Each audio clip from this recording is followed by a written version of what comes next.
সবাইকে আসসালামু আলাইকুম। মাহে রমজানের শুভেচ্ছা জানিয়ে আজকে আমার রেসিপিটি শুরু করছি। আজকে তৈরি করে দেখাচ্ছি ইফতার স্পেশাল মাংস দিয়ে আলুর চপ।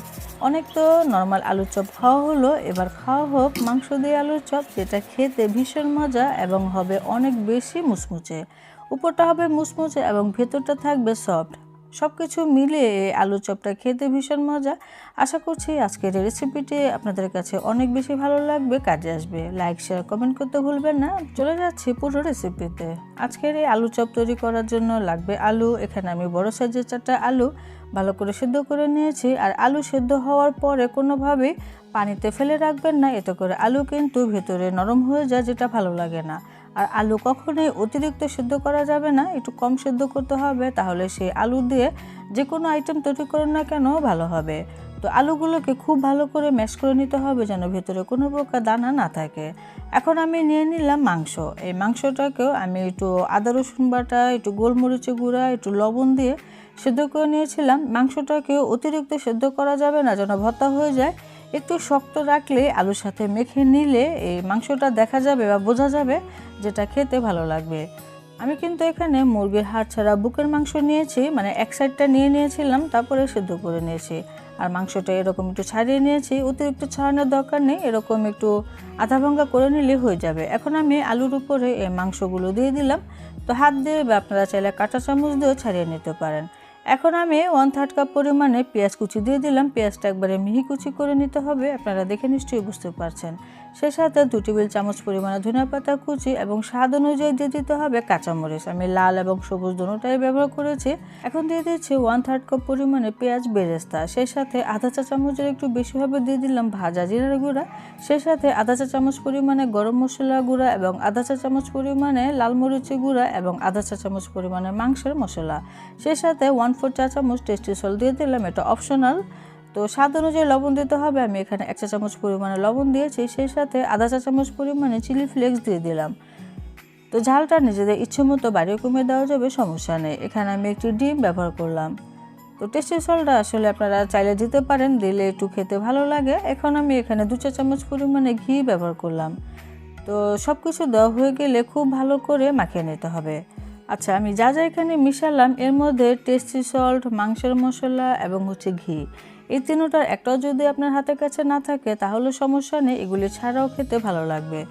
তো আপনারা চাইলে এখানে স্বাদে ম্যাজিকও ব্যবহার করতে পারেন, তাহলেও খেতে ভীষণ মজা লাগে। তো আমি মাখিয়ে নিয়েছি, অতিরিক্ত চাপাচাপি করে আবার মাখানো যাবে না, তা না হলে আবার মাংসগুলো ভর্তা হয়ে যাবে, বোঝা যাবে না। তো এখন আমি হাতে একটু ঘি বা তেল মাখিয়ে তারপরে এরকম চপের মতো শেপ দিয়ে নিব। তো আপনারা চাইলে আলু চপের মতো গোল গোল করে তৈরি করতে পারেন, বা এরকম সিলিন্ডারের মতো লম্বা লম্বা করেও তৈরি করা যাবে।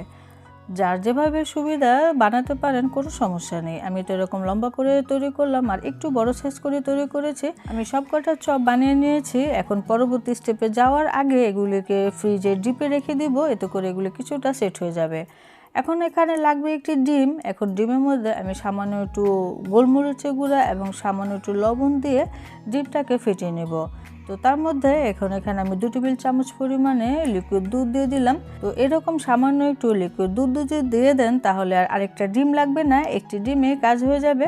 আর যদি আপনারা দুধটা দিতে না চান তাহলে আরও একটি ডিম এখানে নিয়ে নেবেন, তারপরে খুব ভালো করে ফেটিয়ে নিতে হবে। লিকুইড দুধ না থাকলেও কোনো সমস্যা নেই, পাউডার দুধকে কিছুটা পানিতে গুলিয়ে সেটাও দিয়ে দিতে পারেন। এখানে আমি আধা কাপের মতো ময়দা নিয়েছি, সেই সাথে প্রায় 3 থেকে 4 টেবিল চামচের মতো কর্নফ্লাওয়ারও নিয়েছি, যেন আমাদের চপগুলো অনেক বেশি মুচমুচে হয়।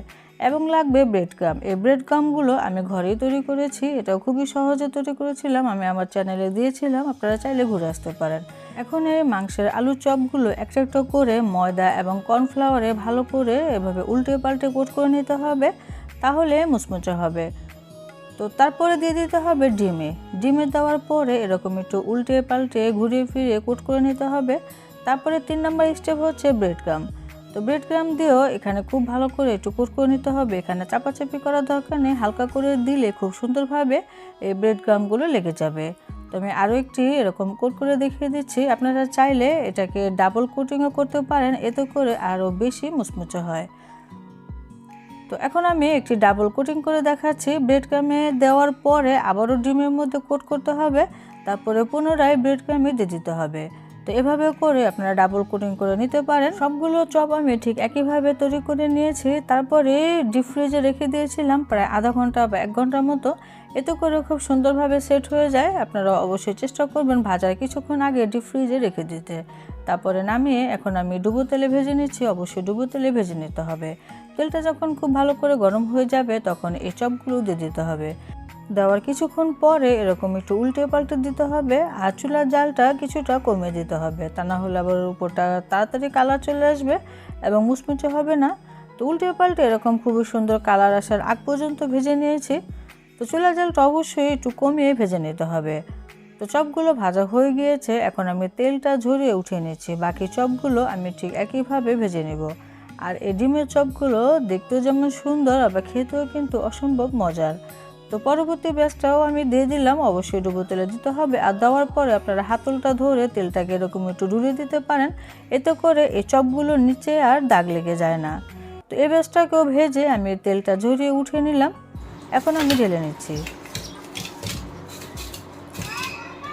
তো সাউন্ডটা শুনে আপনারা বুঝতে পারছেন এটা কতটা মুচমুচে হয়েছে। আমি একবারে অরিজিনাল সাউন্ডটাই রেখেছি যেন আপনাদের বুঝতে সুবিধা হয়। তারপরে আপনারা নিজেদের ইচ্ছে মতো পরিবেশন করতে পারেন। তো এই চপগুলো আমি পরিবেশন করলাম টমেটো সস এবং মেয়োনেজের সাথে। আর মেয়োনেজের সাথে এই চপগুলো ভীষণ ভালো যায়, খেতে ভীষণ মজা লাগে। একটি ভেঙে শেয়ার করছি। ভেতরে আলু এবং মাংসের পুরে ভরা এই চপগুলো খেতে ভীষণ মজা। আশা করছি আজকের রেসিপিটি ভালো লাগবে। আপনারা এই রমজানে ইফতারিতে অবশ্যই একবার হলেও ট্রাই করবেন, আর আমাকে কমেন্টে জানাবেন এই মাংস দিয়ে আলু চপের রেসিপিটি কেমন হলো। অনেকে আমার ভিডিওগুলো দেখে কিন্তু কমেন্ট করে যায় না। আশা করছি আপনারা কমেন্ট করে যাবেন। সবাই অনেক বেশি ভালো থাকবেন। বিদায় নিচ্ছি। আল্লাহ হাফেজ।